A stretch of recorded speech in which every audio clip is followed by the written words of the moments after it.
Hello मेरे प्यारे बच्चों, स्वागत है आपका आपके चैनल विक्टोरियस एकेडमी में। और आप आज क्लास 9 का टिश्यू चैप्टर का सबसे लास्ट टॉपिक की स्टडी कर रहे हो, ठीक है।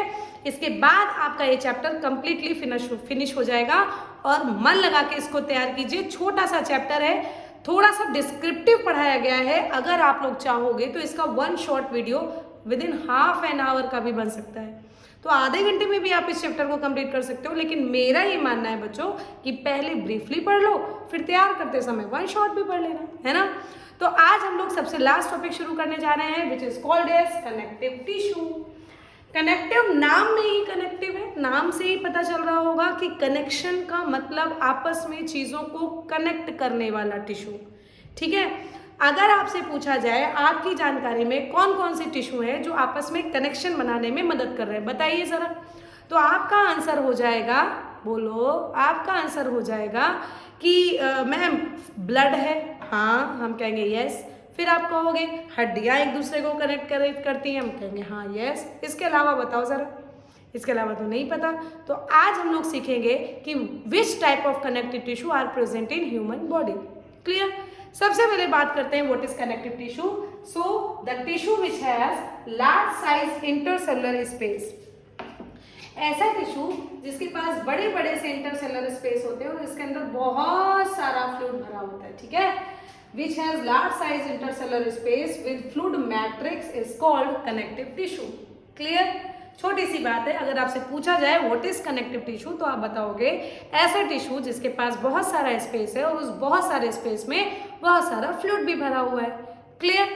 इसके बाद लिखा है कि ये एक्ट काम क्या क्या करते हैं। देखिए, 2 चीजें अगर आपसे कोई पूछे तो वो क्या है और क्या काम करता है, यही मेन होता है बताना, ठीक। तो they primarily act as binding tissue. अभी मैंने बोला ना, एक दूसरे को पकड़ के रखने का, एक दूसरे को कनेक्ट करने का काम करता है, तो yes it helps to binding tissue, but also helps in protection. ये कैसे करता है, अभी जब आप इसके आगे के पार्ट्स को पढ़ोगे ना तब समझ में आएगा कि कैसे प्रोटेक्ट करता है। इसके अलावा मैकेनिकल सपोर्ट, मैकेनिकल सपोर्ट का मतलब आपकी बॉडी को एक तरीके से रिजिडिटी देता है जिसमें पार्टिसिपेट करेंगे आपके बोन्स वगैरह। क्लियर। इसके बाद आएगा ट्रांसपोर्टेशन। अभी आप लोगों ने मेरे साथ एक नाम लिया ब्लड का, या फिर अभी एक और नाम हम पढ़ाएंगे लिम्फ का। तो ये सारी चीजें आपकी ट्रांसपोर्टेशन में मदद करती हैं।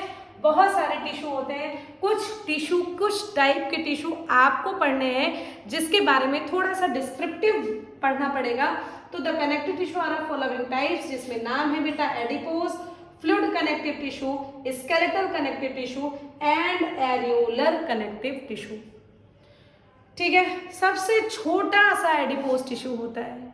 एडिपोज टिश्यू की जानकारी की बात कर ले, चूंकि सबसे छोटा है ना मुन्ना, इसीलिए मैंने इसको सबसे पहले एक्सप्लेन किया है। ये देखिए आपके सामने एडिपोज टिश्यू, यहाँ पर आपको सबसे पहला टिश्यू मैंने एक्सप्लेन कर दिया है। इसको जल्दी से समझ लेते हैं विद इन 2 मिनट्स। एक सस्ती बात, एकदम छोटी बात जो आपके दिमाग में बिल्कुल बैठ जाए कि हमारे स्किन के नीचे जो फैट होता है वो एडिपोज टिश्यू ही होता है। तो आपका आंसर क्या हो जाएगा कि it is present beneath the skin. Clear. इसके बाद ये इंटरनल ऑर्गन्स के बीच में होता है ताकि इंटरनल ऑर्गन्स आपस में रगड़ खा के चोट ना पहुंचा पाए, ठीक है। तो आपका देखिए रिस्पॉन्स, एडिपोज टिश्यू कहाँ कहाँ होते हैं, it is present beneath the skin, yes we know that. Around kidney या इंटरनल ऑर्गन्स लिख सकते हो, किडनी के चारों तरफ पाया जाता है, इंटरनल ऑर्गन्स के बीच में पाया जाता है ताकि आपस में ये ऑर्गन्स रगड़ खा के डैमेज हो। And between inner cavity of bone, बेटू जो बोन्स के अंदर की कैविटी होती है ना, इसके अंदर, इसको बोन मैरो कहते हैं, बोन मैरो के अंदर भी आपका एडिपोज टिश्यू पाया जाता है। हो गई बात खत्म। तो इसकी लोकेशन समझ में आई। आप क्या बोलोगे, it is present beneath the skin, it is present around internal organ like kidney and it is present in inner membrane of bones. Clear. या फिर it is present in bone marrow. 3 जगह आपको point बोलने हैं, मेरे साथ बोलिए जल्दी से, कहाँ कहाँ, beneath the skin, around internal organ and in bone marrow. खत्म बात। फंक्शन देखो इसके, एक पॉइंट और लिख रखा है कि इसके जो मैट्रिक्स होता है यानी कि इसका जो फ्लूइड होता है उसमें फैट सेल्स होती है। यार अगर फैट को स्टोर कर रहा है तो एक कॉमन सेंस कहता है कि फैट सेल्स होंगी। उन फैट सेल्स को थोड़ा अच्छा नाम कह दिया गया है एडिपोसाइट सेल, ठीक है। एडिपोसाइट सेल, एडिपोज से बना हुआ है एडिपोसाइट सेल, और यही एक प्रकार की कैसी सेल है, फैट सेल है। क्लियर। इसके बाद आपको लिख रखा है फंक्शन। बेटू फंक्शन बड़े इजी हैं, फटाफट याद कीजिए। सबसे पहले चूंकि मैंने बोला बीनीथ द स्किन होते हैं और फैट को स्टोर करने का काम करते हैं, इसीलिए हमारी स्किन थोड़ी टाइटन स्टेट में रहती है। सब जो स्किन आपकी थोड़ी टाइट वाइट बनी हुई है, ये क्यों बनी हुई है? Because adipose tissue is present beneath the skin. Clear? The main function of adipose tissue is storing of fat. Clear? इसके बाद अब चूंकि ये स्किन के नीचे है बेटा, तो ये हमारे शरीर को शेप दे रही है, हमारे गालों को शेप दे रही है, हमारे हाथ पैर को शेप दे रही है, बॉडी को एक प्रॉपर शेप देने का काम करते हैं एडिपोज टिश्यू। क्यों? क्योंकि भाई स्किन के नीचे है, वो प्रॉपर शेप नहीं दे रहा है क्या? तो it gives shape to the body and limbs. हो गया। अब चूंकि यहाँ पर फैट स्टोर है तो ये शॉक एब्जॉर्बर है। शॉक का मतलब करंट वाला शॉक नहीं, शॉक का मतलब होता है कि अगर आपको धक्का मुक्की लग जाए, चोट वोट लग जाए, तो ये हमारे इंटरनल ऑर्गन्स को प्रिवेंट करने का काम करता है। तो it act as shock absorber. कहाँ कहाँ पाया जाता है? Sole of foot and palm, मतलब यहाँ पर और नीचे पैर के तलवों में आपके ये प्रेजेंट होते हैं और शॉक एब्जॉर्बर का काम करते हैं। फिर it act as insulating blanket, prevents the loss of body heat. बेटू इंसुलेटिंग का क्या मतलब हुआ?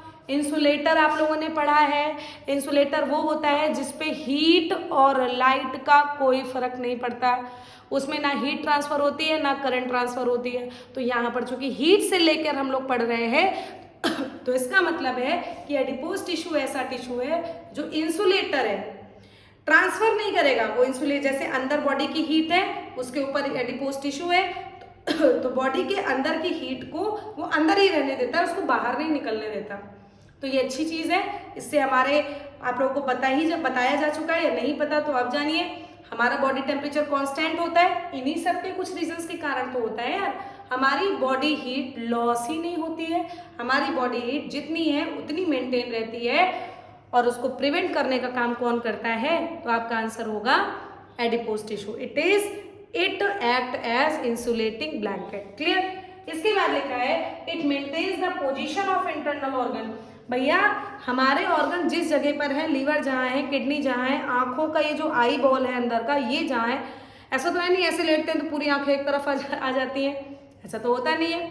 तो ये क्यों नहीं होता? क्योंकि ये एडिपोज टिश्यू इंटरनल ऑर्गन्स को अपनी पोजीशन पे रखने का काम करते हैं। अब सोचो इंटरनल ऑर्गन्स है, उसके चारों ओर लग गया, अगर अच्छा देख लीजिए, जैसे मान लीजिए ये है और इसको मैंने ऐसे अटका दिया, अब ये क्या हिलेगा क्या? तो इसको मान लो कि एडिपोज टिश्यू है और ये ऑर्गन है। वैसे ही ऑर्गन्स के चारों तरफ एडिपोज टिश्यू की कवरिंग होती है, जिसके कारण वो अपनी पोजीशन में बने रहते हैं। खत्म हो गया एडिपोज टिश्यू, छोटा सा है, जल्दी से एक बार और रिवाइज करो बेटा। Adipose tissue fat storing tissue है, एकदम जनरल लैंग्वेज में सुनिए। It is located in beneath the skin, नीचे, इसके अलावा around internal organs and between inner cavity of bone. समझ में आ गया होगा। नेक्स्ट, इसके मैट्रिक्स में एडिपोज टिश्यू के मैट्रिक्स में फैट सेल्स या फिर एडिपोसाइट सेल्स होती हैं। इनका जो मेन फंक्शन होता है वो होता है स्टोरिंग ऑफ फैट। ये हमारे बॉडी को शेप देते हैं। इसके अलावा ये शॉक एब्जॉर्बर है, हमारे पाम में होते हैं, सोल में होते हैं, इन सब जगह पर ये पाए जाते हैं। इसके अलावा ये इंसुलेटिंग ब्लैंकेट के जैसे काम करता है, इसका मतलब ये हमारे बॉडी हीट को बाहर निकलने से रोकता है। और इसके अलावा ये जो इंटरनल ऑर्गन्स हैं उनको उनकी पोजीशन में मेंटेन रखने का काम करता है। तो बेटा पहला टिश्यू तो फिनिश। अब हमको पढ़ना है अबाउट फ्लूइड कनेक्टिव टिश्यू, उसके बाद स्केलेटल कनेक्टिव टिश्यू, उसके बाद एरियुलर कनेक्टिव टिश्यू। ठीक है, सो प्लीज टेक स्क्रीनशॉट। इसके बाद हम लोग शुरू करेंगे अबाउट फ्लूइड कनेक्टिव टिश्यू। अब हमको स्टार्ट करना है अबाउट फ्लूइड कनेक्टिव टिश्यू। अब फ्लूइड नाम में ही सब कुछ छिपा हुआ है। फ्लूइड क्या होता है बेटू? कोई भी बहने वाला पदार्थ। तो आपके शरीर के अंदर जो भी कुछ हो, बहने वाला जो मैटर होता है, लिक्विड मैटर जो होता है, उसको फ्लूइड कहते हैं। तुरंत दिमाग में आएगा, अच्छा फ्लूइड पानी? नहीं, पानी तो नहीं हो सकता। फिर क्या? तो क्या blood? Yes, your answer is right that blood is taken in fluid connective tissue. लेकिन आप छोटे बच्चों जैसा रिस्पॉन्स तो देना नहीं है। आपका फ्लूइड कनेक्टिव टिश्यू में बहुत कुछ आता है, वो अभी तुरंत समझ में आ जाएगा। सबसे पहले इसकी बेसिक बातें समझते हैं। इसको वैस्कुलर टिश्यू कहा जाता है। क्यों कहा जाता है? क्योंकि याद करो, हम लोगों ने प्लांट टिश्यू में वैस्कुलर बंडल पढ़ा, और वैस्कुलर बंडल का काम होता है transportation of water and food. तो वैसे ही ये भी मदद करता है transportation of material from one body part two other body part. Clear? तो वैस्कुलर टिश्यूज का नाम इसलिए है because they helps in transportation. फिर इसके मैट्रिक्स में फ्लूइड होता है, अभी आपने पढ़ा, उसके अंदर उसमें प्रोटीन फाइबर्स होते हैं, होगी बात। फिर सबसे अच्छी बात कि जो फ्लूइड कनेक्टिव टिश्यू की सेल्स होती है उसमें पावर ऑफ डिवीजन नहीं होती, मतलब इनमें एक निश्चित लाइफ स्पान होता है। कोई बहुत टफ लाइन नहीं लिखी है, इसको समझ लीजिए। सेल डिवीजन की पावर कम होती है या कमी होती है, उसके पास लैक होता है। क्यों लैक होता है? क्योंकि यार हम लोग की ब्लड सेल्स जो पैदा होती है वो मर जाती है, ठीक है, लगातार नहीं चलती रहती। तो याद रखना, जैसे मेरिस्टेमेटिक टिश्यू प्लांट में होती है, हमेशा चलती रहती है, हमेशा डिवाइड होती रहती है, हमेशा डिवाइड होती रहती है। यहाँ पर ऐसा नहीं है, बनने के बाद कुछ समय तक ग्रोथ करेगी और उसके बाद वो खत्म हो जाती है। उसके बाद है ये डिफेंस मैकेनिज्म में भी मदद करते हैं। कौन सी सेल डिफेंस मैकेनिज्म में मदद कर रही है, कौन सी सेल ट्रांसपोर्टेशन में मदद कर रही है, तुरंत हम लोग सीखेंगे और जानेंगे कि फ्लूइड कनेक्टिव टिश्यू आखिर होता क्या है। तो मुन्ना, फ्लूइड कनेक्टिव टिश्यू को मेनली दो पार्ट में डिस्ट्रीब्यूट करके हम लोग पढ़ते हैं, जिसमें से पहले नंबर पे आता है ब्लड और दूसरे नंबर पे आता है लिम्फ। यानी कि हम लोगों को मेन कौन से दो फ्लूइड कनेक्टिव टिश्यू पढ़ना है, तो आपका आंसर है ब्लड और दूसरे नंबर का आंसर है लिम्फ। क्लियर? अब ब्लड को आगे फर्दर दो पार्ट्स में डिवाइड किया गया है। एक पार्ट कहलाता है प्लाज्मा और दूसरा पार्ट कहलाता है ब्लड कार्प सेल। क्या? Blood corpuscle. Blood corpuscle, spelling थोड़ी साफ साफ लिख देनी, ये कहोगे मैम की राइटिंग ही नहीं अच्छी। ब्लड कार्प सेल, बहुत बच्चे लोग इसको सेल भी पढ़ते हैं, पढ़ सकते हो, लेकिन corpuscle is the right word, because जो हमारे ब्लड सेल्स होती हैं वो एक कण के फॉर्म में होती है। कॉप्सल की जो हिंदी होती है वो कण होता है, ठीक है। तो ब्लड कार्प सेल हो गया। ये जो ब्लड कार्प सेल होता है बेटा, ये फर्दर 3 पार्ट्स में डिवाइड होता है। ये फर्दर 3 पार्ट्स में डिवाइड होता है और इसके नाम होते हैं red blood corpuscle, red blood corpuscle. बार बार नहीं लिखेंगे, इसका शॉर्ट फॉर्म अब तक समझ में आ गया होगा। इसको क्या कहते हैं? आरबीसी। दूसरे नंबर पे कौन आएगा? White blood corpuscle. फिर से कह रहे हैं, इसको हम दोबारा नहीं लिखेंगे, हम आरबीसी डब्ल्यूबीसी लिखेंगे, इसलिए यहाँ पर एक बार कंप्लीट लिख दे रहे हैं। इसको क्या कहते हैं? डब्ल्यूबीसी। और थर्ड नंबर पे आता है ब्लड प्लेटलेट्स। क्या आता है भाई? Blood platelets. क्लियर? ये टोटल हमारे ब्लड का, अच्छा एक बात देख लो, ये टोटल हमारे ब्लड का 55% बनाता है। जितना आपका ब्लड है उसका 55% प्लाज्मा होता है, 55% ऑफ टोटल ब्लड वॉल्यूम। और जो ब्लड कार्प सेल बनाता है वो remaining 45% of total blood volume, ठीक है। और इसके बाद 55% और 45% में आपकी बहुत सारी चीजें डिवाइड होती हैं। क्लियर?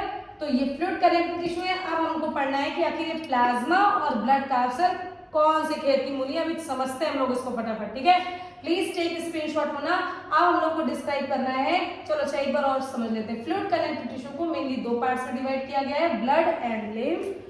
ब्लड को दो पार्ट्स में डिवाइड किया गया, plasma and blood corpuscle. Blood corpuscle को 3 पार्ट में डिवाइड किया गया, आरबीसी, डब्ल्यूबीसी, प्लेटलेट्स। अब ये है क्या, इनकी जानकारी भी तो लेनी है, तो स्क्रीनशॉट लीजिए। अभी आप लोगों को इनके बारे में भी जानकारी मिल जाएगी, ठीक है। प्लीज टेक स्क्रीनशॉट बच्चों।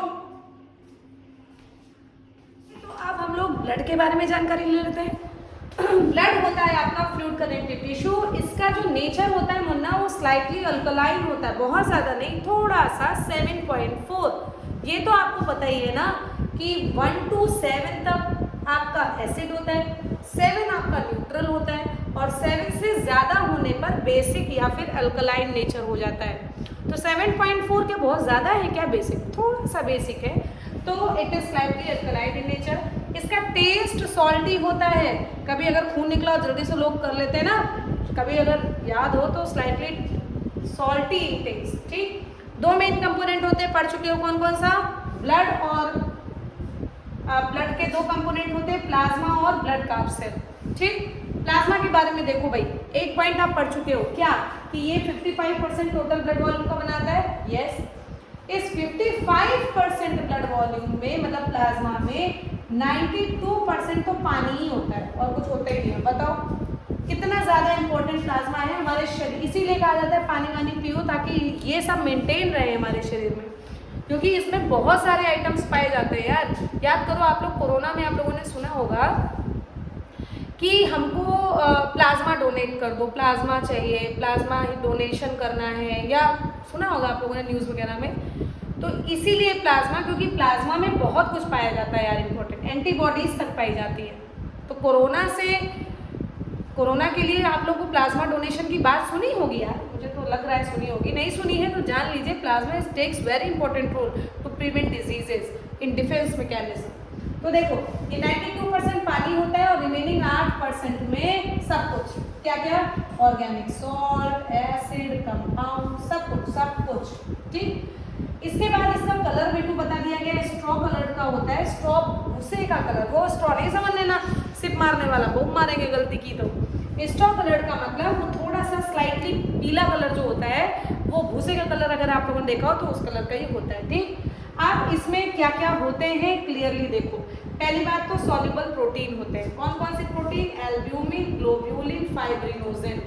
ये प्रोटीन आपके शरीर में डिफेंस मैकेनिज्म में पार्टिसिपेट करते हैं। फाइब्रिनोजन तो ऐसा होता है, फाइब्रिनोजन जो होगा ये आपके शरीर में ब्लड क्लॉट में पार्टिसिपेट करता है यार, ब्लड क्लॉट में। इसके अलावा ये सब हम लिख दे रहे भाई, ये ब्लड प्रेशर को मेंटेन करने का काम करते हैं। इतने अच्छे तो हैं ये लोग, ब्लड प्रेशर को मेंटेन करते हैं। तो ये प्रोटीन्स होना बड़ा जरूरी है हमारे ब्लड प्लाज्मा में। ठीक, इसके बाद इसमें देखो अमीनो एसिड होते हैं, विटामिन होते हैं, एंजाइम्स होते हैं, हार्मोन्स होते हैं, वेस्ट मटेरियल होता है, यूरिया वगैरह, गैसेस होती है, CO2 ज़्यादा होती है और ऑक्सीजन थोड़ी कम होती है, लेकिन होती है यहाँ पे। ठीक, एंटीबॉडीज, अभी मैंने बात की कोरोना के टाइम पर, देखो एंटीबॉडीज सब कुछ पाया जाता है प्लाज्मा में। क्लियर। अब इसकी एक खास बात सुनो, देखो हमारे लीवर में एक सब्सटेंस बनता है जिसको हिपैरिन कहते हैं। क्या कहते हैं? हिपैरिन। वो हिपैरिन आके प्लाज्मा में चला आता है। देखो इट हैज हिपैरिन। हिपैरिन बनता का है लीवर में। भाई जो है उसको नोट करते रहो, अगर कोई चीज़ यहाँ नहीं लिखा है तो नोट करते रहो। बोल रहे हैं, बोलना समझना ज़्यादा जरूरी है, बाकी नोट्स तो आप बना ही लोगे। ठीक, तो इट हैज हिपैरिन जो काम कैसा करता है बेटा, एंटीकोगुलेंट। एंटीकोगुलेंट का क्या मतलब होता है? एंटीकोगुलेंट। कोगुलेशन का मतलब होता है ब्लड को जमना, ब्लड में क्लॉट करना, ब्लड को जमाना। एंटी का मतलब जो ब्लड को जमने से रोक दे। तो हिपैरिन ब्लड को जमने से रोकता है। कहाँ?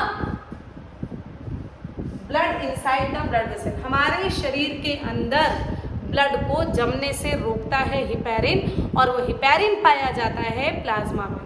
वाह भाई कितनी अच्छी बात है। सोचिए जरा, हमारा ब्लड जब निकलता है तो उसके अंदर प्रॉपर्टी होती है कि वो जम जाए ताकि लॉस ना हो। ये नेचुरल है, ये प्रॉपर्टी होती है। लेकिन भैया अगर उसकी यही प्रॉपर्टी है तो शरीर के अंदर भी तो जम जाना चाहिए। वो क्यों नहीं होता? क्योंकि उसके अंदर हिपैरिन नाम का सब्सटेंस होता है and heparin act as anticoagulant. Clear.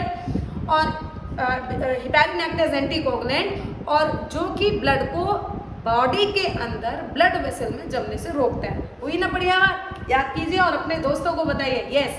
इसके बाद अगर बात करें तो बेटा प्लाज्मा है, फ्लूइड है, तो ये तो ट्रांसपोर्टेशन में मदद करेगा ना। ये CO2 के प्रपोज ट्रांसपोर्ट करेगा, O2 को करेगा, हार्मोन्स का करेगा। अच्छा, वेस्ट मटेरियल को कहाँ से कहाँ ले जाएगा? सोचो जरा, बॉडी में बनेगा, किडनी की तरफ ले जाएगा। एंजाइम्स, विटामिन, एमिनो एसिड, इसको कहाँ ले जाएगा? हम खाना खाते हैं, हमारे खाने से पूरे शरीर में ले जाएगा। तो प्लाज्मा ट्रांसपोर्टेशन में मदद कर रहा है कि नहीं कर रहा है? बोलो यार। यस। तो इस तरीके से ये ट्रांसपोर्टेशन ऑफ मटेरियल में मदद करता है, जो कि प्लाज्मा का इंपॉर्टेंट काम है। क्लियर। इसको स्क्रीनशॉट लीजिए बेटा, क्योंकि आप हम लोग तुरंत ब्लड कैप्सूल की स्टडी करने जा रहे हैं। ब्लड कैप्सूल को पढ़ने के लिए बस मेरे साथ एक चार्ट टाइप का बना लो। अगर आपने चार्ट बना लिया ना तो उसके पॉइंट्स को आप एड ऑन करके कर सकते हो। देखो जरा कैसे। अगर हम लोग बात करें तो ब्लड कैप्सूल कितने प्रकार के होंगे आप लोग अब तक पता है। ब्लड कैप्सूल 3 प्रकार के होंगे। तो अब हम लोग बात करें तो ब्लड कैप्सूल की बात करें तो इट इज ऑफ 3 टाइप्स। और इसको पढ़ने के लिए हम लोग मेंटेन करने जा रहे हैं एक छोटू सा चार्ट टाइप का, ठीक है। इधर आप लिखोगे फीचर्स, इधर आप लिखोगे अबाउट आरबीसी के बारे में, इधर आप लिखोगे अबाउट डब्ल्यूबीसी के बारे में, और यहाँ आप लिखोगे अबाउट ब्लड प्लेटलेट्स के बारे में, ब्लड प्लेटलेट्स के बारे में, ठीक है। चलो भाई फटाफट सीखते हैं। सबसे पहले नंबर की बात करें तो हम लोग बात करेंगे अबाउट कलर की, ठीक। तो दुनिया जानती है, आप भी जानते हो, आरबीसी का कलर क्या होता है, रेड कलर होता है। अब डब्ल्यूबीसी के कलर की बात करें तो सट से आपके मुंह से निकलेगा व्हाइट। अरे बेटा व्हाइट ना कह के आपको कहना पड़ेगा कलरलेस। और ब्लड प्लेटलेट्स भी होते हैं कलरलेस, ठीक है। ये तो पहला हो गया। फिर दूसरे नंबर पे आपको देखना है, चलो इसी से दूसरे नंबर पे आपको देखना है सिंथेसिस। कहाँ ये डब्ल्यूबीसी और आरबीसी और ये सब कहाँ बन रही है। तो बेटा ये तीनों के तीनों आपकी बोन मैरो में बनती है। कहाँ? बोन मैरो में। तो याद कर लो भाई, RBC is synthesised in bone marrow, synthesised in bone marrow. यहाँ का भी आंसर होगा बोन मैरो, और तीसरा भी आंसर होगा बोन मैरो। तीनों के तीनों ब्लड सेल्स आपकी बोन मैरो में आती है। तो अभी आपको अभी तुरंत पता चला है कि जितनी भी ब्लड सेल सिंथेसिस होती है वो कहाँ होती है, बोन मैरो। याद करो जरा एक बार, आपने क्रिश मूवी देखी है? क्रिश मूवी में जो काल है उसको देखो, वो जो जादू का फ्रेंड होता है, क्या नाम है, रोहित है ना, तो उसका देखो वो परेशान रहता है कि उसका वो मिल जाए उसको बोन मैरो। तो बोन मैरो ट्रांसप्लांट करके वो जो उसको विकलांग रहता है उसकी सहायता से वो उसको ठीक हो जाए, इस वजह से। अब मूवी नहीं डिस्कस कर रहा, लेकिन सोचिए ज़रा बोन मैरो क्यों? क्योंकि नई ब्लड सेल्स यहाँ बनती हैं बेटा। तो नई ब्लड सेल्स का फॉर्मेशन, यानी कि all type of blood cells का फॉर्मेशन कहाँ होता है? तो आपका ऑल टाइप में, sorry, blood corpuscle, RBC, WBC, platelets, सब का सिंथेसिस कहाँ होता है? तो आपका आंसर होगा बोन मैरो। क्लियर? इसके बाद आप देखोगे थर्ड नंबर पे हीमोग्लोबिन या पिगमेंट की बात कर ले। पिगमेंट की बात कर ले। पिगमेंट का मतलब होता है जो कलर देता है। तो भैया हीमोग्लोबिन तो यही होता है और कहीं तो होता नहीं। तो आपका आंसर क्या होगा? हीमोग्लोबिन इज प्रेजेंट, और इसी हीमोग्लोबिन के कारण ही आरबीसी को रेड कलर मिलता है। यहाँ पर बेटा नो हीमोग्लोबिन, कोई कलर नहीं, इसीलिए तो ये कलरलेस है, ठीक है। यहाँ पर कोई भी हीमोग्लोबिन या कोई भी पिगमेंट नहीं होता। नो हीमोग्लोबिन ला लेके हम नो पिगमेंट लिखते हैं तो ज़्यादा अच्छा रहेगा ना। नो पिगमेंट, यहाँ पर भी नो पिगमेंट। हो गए कि नहीं? 3 पॉइंट। अब नेक्स्ट पॉइंट पे हम लोग हो गया, हीमोग्लोबिन हो गया, पिगमेंट हो गया। अब हम लोग देखेंगे about its shape. Fourth number की बात करें तो आपका शेप से रिलेटेड बड़ी अच्छी बात है। शेप के बाद हम लोग पढ़ेंगे अबाउट न्यूक्लियस। न्यूक्लियस के बाद हम लोग पढ़ेंगे अबाउट लाइफ स्पान, और इसके बाद भैया सबसे लास्ट में पढ़ लो फंक्शन, और खत्म करो बवाल, जिसको हम लोग कह रहे हैं झटका से, ठीक। चलो शेप की बात करते हैं मुन्ना। शेप इसका होता है बाइकॉनकेव। ह्यूमन में इसका शेप बाइकॉनकेव होता है, ठीक है, या फिर स्फेरिकल भी बोल सकते हो। किन्हीं में स्फेरिकल देखा गया। डब्ल्यूबीसी का शेप तो कुछ होता ही नहीं है। जब किसी का कुछ शेप नहीं होता है तो उसको हम लोग इर्रेगुलर कहते हैं, और जो इर्रेगुलर होता है उसको अमीबॉइड शेप कहते हैं। तो इसका शेप अमीबॉइड बोल दो या इर्रेगुलर बोल दो, दोनों सेम बात। ब्लड प्लेटलेट्स की बात करें तो इसका भी कोई निश्चित शेप नहीं है, तो इसलिए इसको भी हम लोग कहेंगे इर्रेगुलर, ठीक है। बोलो भाई इर्रेगुलर शेप हो गया। फिर अगर हम लोग न्यूक्लियस की बात करें बेटा, तो आरबीसी में न्यूक्लियस नहीं पाया जाता, ठीक है, इसीलिए तो डिवीजन नहीं होता। तो दे आर नॉन न्यूक्लिएटेड। लेकिन भैया एक भाई साहब हैं एक्सेप्शनल, जिसको कैमल कहते हैं, उनमें न्यूक्लियस होता है। तो जितने भी मैमल्स, अच्छा मैमल्स कौन होते हैं बेटू? जिनके शरीर में मैमेरी ग्लैंड होती है। अच्छा मैम, मैमेरी ग्लैंड कौन होती है? जो अपने बच्चे को मिल्क फीड करा पाते हैं उनको मैमेरी ग्लैंड कहते हैं, जिस रास्ते से, जिस जगह से। तो मैमेरी ग्लैंड पाए जाने वाले ऑर्गेनिज्म को मैमल्स कहते हैं। और सारे मैमल्स के ब्लड में, आरबीसी में नॉन न्यूक्लिएटेड कंडीशन होती है, सिवाय कैमल। तो non nucleated, but camel has nucleated RBC. ठीक। WBC घनघोर न्यूक्लिएटेड, यार इसको रट्टा मारो, बहुत बढ़िया न्यूक्लिएटेड होता है। ब्लड प्लेटलेट्स भी नॉन न्यूक्लिएटेड होती है, इसमें भी कोई न्यूक्लियस नहीं पाया जाता। ठीक।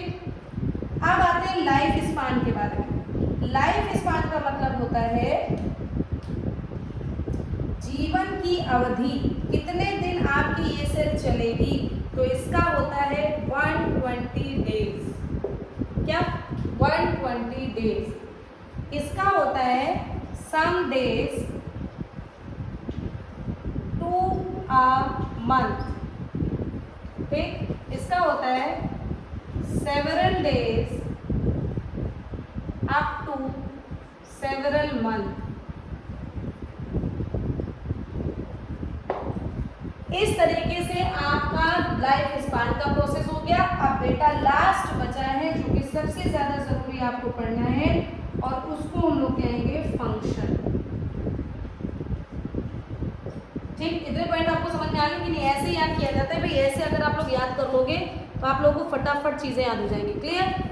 कलर, रेड कलर सिंथेसिस सभी बोन मैरो में होती। पिगमेंट, अच्छा आपसे अगर आरबीसी के पूछ लिया जाए तो आप क्या कहोगे? It is red in colour due to presence of hemoglobin, it is synthesized in bone marrow, its shape is biconcave or spherical, it is non-nucleated, but camel has nucleated RBC, its life span is 120 days। यार class 9 में और क्या लोगे? बच्चे की जान लोगे क्या? इतना सारा पढ़ना है आप लोगों को, इससे ज़्यादा थोड़ी ना पढ़ना होता है, इतना बहुत है। ठीक। बस फंक्शन और देख लो, फिर आपका ब्लड कैप्सूल खत्म, लिंक पढ़ा दे। देखिए फंक्शन क्या होता है बेटा, देखो जो हीमोग्लोबिन होता है, हीमोग्लोबिन बाइंड्स ऑक्सीजन। सबसे बढ़िया काम देखो, हीमोग्लोबिन ऑक्सीजन को बाइंड करता है एंड फॉर्म्स, थोड़ा सा इधर लिखे नहीं तो हो सकता है फिर, एंड फॉर्म्स क्या बनाता है भी? Oxy haemoglobin. Oxy haemoglobin, haemoglobin, RBC का हीमोग्लोबिन ऑक्सीजन को बाइंड करता है और ऑक्सी हीमोग्लोबिन बनाता है, और ये ऑक्सी हीमोग्लोबिन पूरे शरीर में ट्रांसपोर्ट कर जाता है, और जहां जहां ऑक्सीजन की कमी है वहां ऑक्सीजन दे देता है। देखा कितना बढ़िया काम। अच्छा मैम क्यों देता है ऑक्सीजन, क्यों चाहिए? नहीं पता है? चलो क्लास 10th में पढ़ लेना। एक्चुअली बेटू जो हम लोग खाते हैं उसको ऑक्सीजन की सहायता से बर्न करना पड़ता है, और तब जाकर हमको एनर्जी चाहिए होती है, इसलिए ऑक्सीजन का पूरे शरीर में पहुंचना जरूरी है। उसमें मदद कौन कर रहा है? Oxy haemoglobin. ऑक्सी हीमोग्लोबिन बना कौन रहा है? आरबीसी का हीमोग्लोबिन। चलिए, तो haemoglobin binds oxygen and forms oxy haemoglobin and it transport in all over the body to fulfill the oxygen requirement। ठीक, जहां जहां ऑक्सीजन की जरूरत होगी वहां वहां ये इसको फुलफिल कर देगा। क्लियर बेटा? अब आओ WBC के फंक्शन पे। चलो, WBC का बहुत अच्छा काम है यार, इतना अच्छा काम है कि हम आपको क्या ही बताएं, आपको याद रखना पड़ेगा, मजा आएगा। देखो हमारे शरीर में जो भी कुछ बाहर से जाता है, जैसे बैक्टीरिया हो गया, वायरस हो गया, डस्ट पार्टिकल्स हो गए, कोई ऑर्गन किसी का डाल दिया, ये सब एज ए एंटीजेन काम करते हैं। एंटीजेन है तो प्रॉब्लम है, तो उस प्रॉब्लम को खत्म करने के लिए WBC की सेल एंटीबॉडीज बनाती है, और एंटीबॉडीज जो होता है ना वो लड़ाई करने लगता है उस एंटीजन से, और उस एंटीजन को मार देता है। तो हमारा शरीर तो सुरक्षित हो गया, तो डिफेंस मैकेनिज्म में काम नहीं कर रहा है, और एंटीबॉडीज बनाकर, इसीलिए इसको हम लोग सोल्जर्स ऑफ द बॉडी भी कहते हैं। कितने अच्छे पॉइंट्स हैं यार, याद करो। तो आप क्या करोगे, it act as defence, it acts in defence mechanism, पहला। दूसरे नंबर पर लिम्फोसाइट, ये सेल का नाम है, ठीक है, याद कर लो। WBC की कौन सी cell, lymphocyte cell. Lymphocyte of WBC forms antibodies against pathogen, bacteria, virus, इसको पैथोजेन कहते हैं, against pathogen. So helps to maintains immunity, हमारे शरीर की इम्यूनिटी को मेंटेन करने का काम करता है भाई। सो हेल्प्स टू मेंटेन इम्यूनिटी, ठीक है यार। वीडियो में आ रहा है कि नहीं जरा चेक कर लूं। चलिए, it acts in defence mechanism, lymphocyte of WBC form antibodies against pathogen, so helps to maintain immunity। समझ में आया बेटा, ये हमारे शरीर की इम्यूनिटी को मेंटेन करता है यार, हम ऊपर भी लिखे दे रहे हैं, helps to maintain immunity. Please इसको याद करो, इसीलिए ऊपर लिख रहे हैं, ठीक। और प्लेटलेट्स का काम तो बड़ा हल्का है। It helps in clotting of blood, ये हमारे ब्लड को जब चोट वोट लगती है ना, खून बहने लगता है ना, तो ये क्लॉट कर देता है, जिससे ब्लड लॉस होने से बच जाता है। तो इसके लिए क्या लिखेंगे, it helps in blood clotting during injury. अगर चोट लग गई, घाव हो गया, ब्लड लॉस हो रहा है, तो ये हमारे शरीर में ब्लड क्लॉटिंग में मदद करता है। काम वाम तो हो गया बेटा, इस जगह थोड़ा सा है, इसको देख लो, ऊपर लिख दिया मैंने, ठीक है। चलो एक बार और रिवाइज करो, आपका ब्लड का काम खत्म, प्लेट उसका ब्लड कैप्सूल का। चलो देखो, कलर के बारे में हो गया, फंक्शन से सीख लेते हैं डायरेक्टली कि हीमोग्लोबिन ऑक्सीजन को पकड़कर ऑक्सी हीमोग्लोबिन बनाती है और पूरे शरीर में ट्रांसपोर्ट करवाती है, जिससे जहां जहां ऑक्सीजन की जरूरत हो वहां वहां ऑक्सीजन उसको मिल जाए। सबसे तगड़ा काम होता है बेटा, अगर ऑक्सीजन ना हो ना, तो हमारे शरीर में जो हम खा रहे हैं उसकी बर्निंग ना हो और हमको एनर्जी ना मिले। इस बात को समझ लेना यार, वेरी इंपॉर्टेंट फंक्शन है आरबीसी का। फिर WBC के काम की बात करें तो सबसे पहले बात की कि ये डिफेंस मैकेनिज्म में काम करता है। इसके बाद बात की कि लिम्फोसाइट WBC की जो होती है बेटू, वो एंटीबॉडीज बनाती है, और जो एंटीबॉडीज बनाती है वो हमारे शरीर की इम्यूनिटी को मेंटेन करती है, हेल्प्स टू मेंटेन इम्यूनिटी। और सबसे लास्ट में प्लेटलेट्स जो होता है, platelets helps in blood clotting. खत्म हो गया पॉइंट, ठीक है। स्क्रीनशॉट लीजिए बेटा, इसके बाद हम लोग पढ़ेंगे about lymph, so please take screenshot. Very good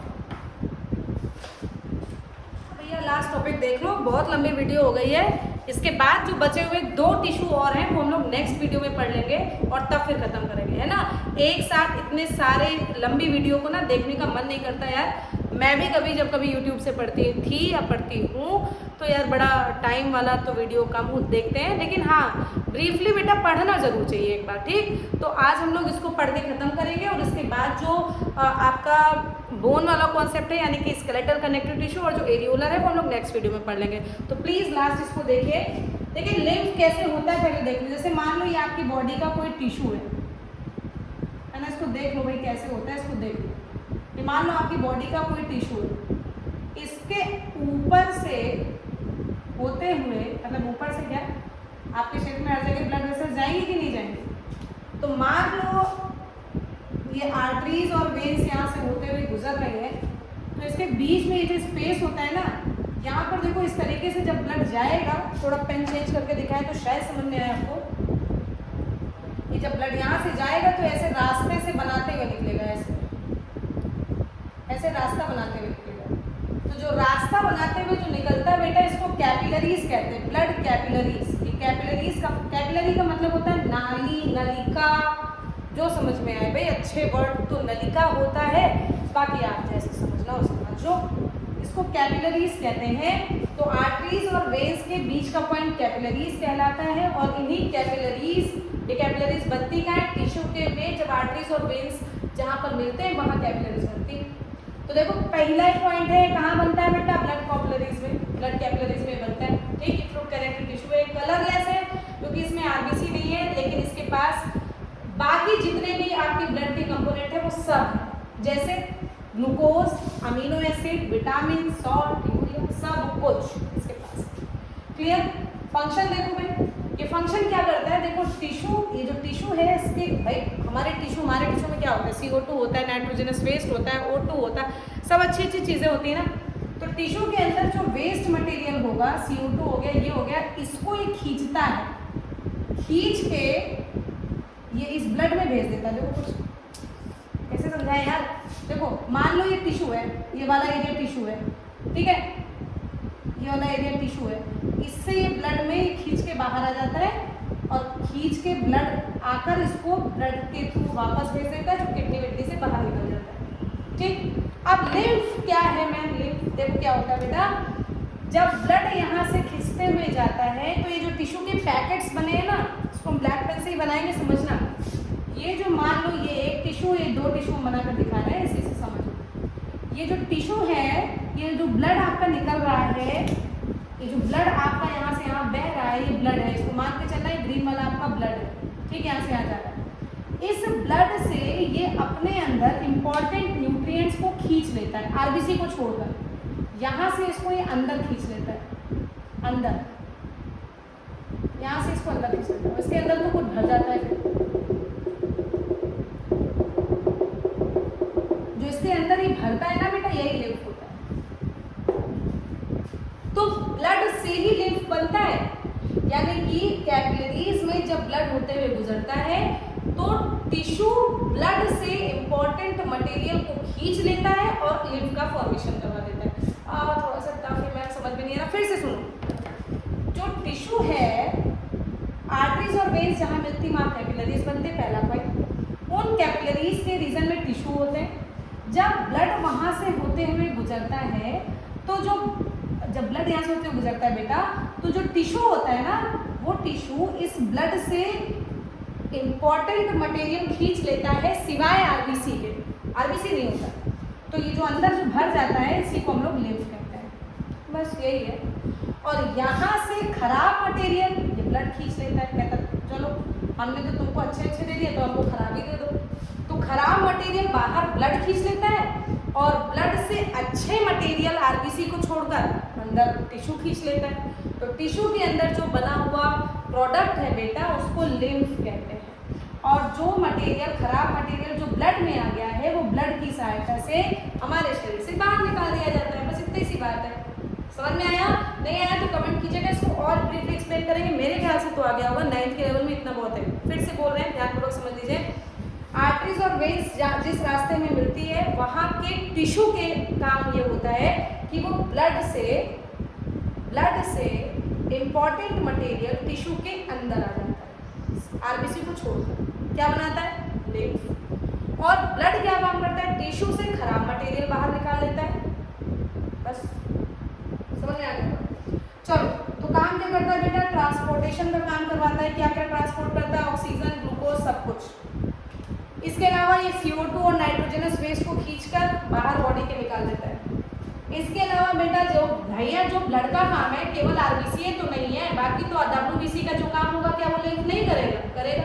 तो it also helps in defence mechanism, repayment of tissue करता है, हीलिंग करता है, ब्लड प्लेटलेट्स है इसके अंदर, तो सारा काम तो वो भी करेगा। ठीक। सबसे इंपॉर्टेंट काम भैया, ये फैट को एब्जॉर्ब करने का काम करता है। लो भैया, इंटेस्टाइन के अंदर ग्लूकोज अमीनो एसिड को एब्जॉर्ब करने का काम 10th में पढ़ोगे। ग्लूकोज अमीनो एसिड को एब्जॉर्ब करने का काम ब्लड कैपिलरीज करती हैं और फैट को एब्जॉर्ब करने का काम लिम्फ कैपिलरी करता है। वाह, इतनी तगड़ी बात समझाइए बेटा, याद कर लो। ठीक है, तो it helps to absorb fat. कहाँ से फैट को एब्जॉर्ब करेगा? इंटेस्टाइन से, और बॉडी में जहाँ जहाँ फैट की नीड होगी वहाँ वहाँ ट्रांसपोर्ट करवा दीजिएगा। कुछ भी ना समझ में आया हो कमेंट सेक्शन में कमेंट कीजिएगा, आपको दोबारा से उसको एक्सप्लेन कर देंगे, लेकिन पढ़ो ज़रूर, ठीक। तो आज इसको पहले स्क्रीनशॉट लीजिए, और आज हम लोग यहीं पर रुकेंगे क्योंकि बेटा लेक्चर बड़ा हो रहा है, और बड़े लेक्चर को रखने का, आप छोटे बच्चे हो, इतनी लंबे समय तक बैठ के पढ़ नहीं सकते। इसके बाद हम लोग का 2 टिश्यू और बचा है जिसको हम लोग स्केलेटल कहते हैं और एरियुलर कनेक्टिव टिश्यू कहते हैं, वो हम लोग पढ़ लेंगे। तो फिर आज के लिए बस इतना ही। थोड़ा सा चैनल सब्सक्राइब कर लो और लाइक शेयर कर लो। तो बच्चों बस पढ़ते रहो, बढ़ते रहो। Thank you so much.